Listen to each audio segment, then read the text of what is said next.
Assalamualaikum warahmatullahi wabarakatuh. Halo semuanya, kami dari kelompok 11 kelas 06 SMJE 034 ingin menjelaskan mengenai konsep motivasi kerja dalam sumber daya manusia. Perkenalkan, nama saya Fikri Leonard. Nama saya Risma Noviana. Nama saya Vira Aprilia. Sumber daya manusia merupakan aset utama dalam organisasi. Motivasi kerja menjadi faktor penting yang memengaruhi semangat, produktivitas, dan loyalitas karyawan. Pemahaman terhadap motivasi, baik intrinsik maupun ekstrinsik, membantu menciptakan strategi manajemen SDM yang efektif. Apa itu motivasi kerja? Motivasi kerja adalah dorongan yang menggerakkan seseorang untuk mencapai tujuan organisasi. Menurut Robbins and Judge, motivasi mencakup intensitas, arah, dan ketekunan usaha. Motivasi berpengaruh pada kualitas kerja, produktivitas, dan loyalitas karyawan. Faktor-faktor yang mempengaruhi motivasi ada kompensasi gaji dan tunjangan yang adil, pengakuan apresiasi terhadap prestasi karyawan, lingkungan kerja nyaman, aman, dan kolaboratif, peluang karir kesempatan untuk berkembang, dan kepemimpinan gaya yang mendukung dan partisipatif. Selanjutnya, teori-teori motivasi. Pertama, teori hierarki kebutuhan dari Abraham Maslow. Motivasi didasarkan pada 5 tingkatan kebutuhan. Yang pertama, fisiologis. Kebutuhannya ada makanan, minum, tempat tinggal. Yang kedua, keamanan. Ketiga, sosial. Kebutuhannya pertemanan, kerja tim. Yang keempat, penghargaan, itu kebutuhannya pengakuan. Yang kelima, aktualisasi diri, kebutuhannya potensi maksimal. Yang kedua, teori 2 faktor dari Friedrich Herzberg.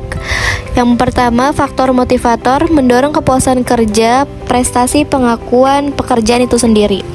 Yang kedua, faktor higienis mencegah ketidakpuasan dari gaji, kondisi kerja, kebijakan perusahaan. Selanjutnya, yang ketiga, teori harapan dari Viktor Fromm. Pegawai akan termotivasi jika mereka percaya bahwa pertama, usaha akan membawa pada kinerja yang baik atau ekspektasi. Yang kedua, kinerja baik menghasilkan imbalan tertentu, instrumentality. Yang ketiga, imbalan tersebut bernilai bagi mereka atau valence. Yang keempat, ada teori keadilan dari Adams. Karyawan membandingkan input usaha, waktu, dan output, gaji, pengakuan mereka dengan orang lain. Jika merasa adil, mereka akan termotivasi. Yang terakhir ada teori penguatan dari Skinner. Perilaku yang diberikan penguatan positif, reward, cenderung diulangi dan sebaliknya. Teknik motivasi kinerja karyawan. Yang pertama, pemenuhan kebutuhan pegawai. Pemenuhan kebutuhan pegawai merupakan fundamen yang mendasari perilaku kerja.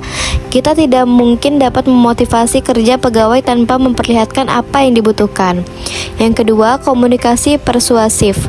Dilakukan dengan cara mempengaruhi pegawai secara ekstralogis. Teknik ini dirumuskan Adidas.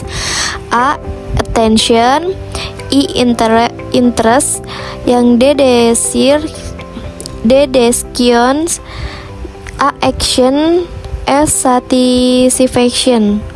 Prinsip-prinsip motivasi kerja. Prinsip yang pertama ada prinsip partisipasi. Yang kedua, prinsip komunikasi. Yang ketiga, prinsip mengakui andil bawahan. Yang keempat, prinsip pendelegasian wewenang. Yang kelima, prinsip memberi perhatian. Lanjut, di sini ada hubungan motivasi dan kinerja. Motivasi yang tinggi sama dengan semangat kerja, tanggung jawab, dan kualitas kerja meningkat. Terus, motivasi yang rendah sama dengan karyawan pasif, menurunnya produktivitas, dan tingginya turnover. Penelitian menunjukkan bahwa motivasi berkorelasi positif dengan performa karyawan. Lanjut, di sini ada strategi motivasi yang efektif. Yang pertama itu ada identifikasi kebutuhan karyawan, sama dengan survei atau diskusi langsung.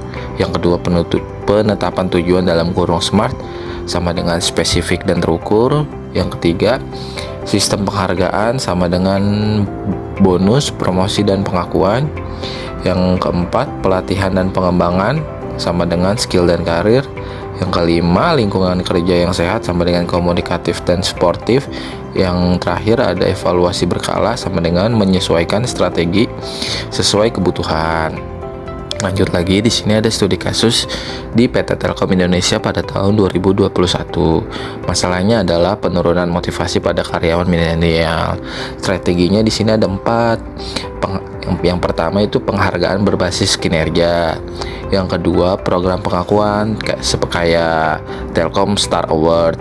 Yang ketiga, pelibatan dan keputusan tim. Yang keempat, program coaching dan fleksibilitas kerja. Di sini hasilnya lumayan bagus. Ada kepuasan kerja naik 20%, turnover turun 15%, dan efisiensi naik 25%. Kesimpulannya adalah motivasi kerja adalah faktor kunci keberhasilan SDM, dan strategi yang efektif harus disesuaikan dengan karakteristik individu. Penerapan teori motivasi yang tepat dapat meningkatkan semangat, produktivitas, dan loyalitas. Motivasi bukan hanya tentang uang, tapi juga tentang pengakuan makna dan peluang berkembang. Sekian presentasi dari kelompok kami. Kurang lebihnya mohon maaf. Wassalamualaikum warahmatullahi wabarakatuh.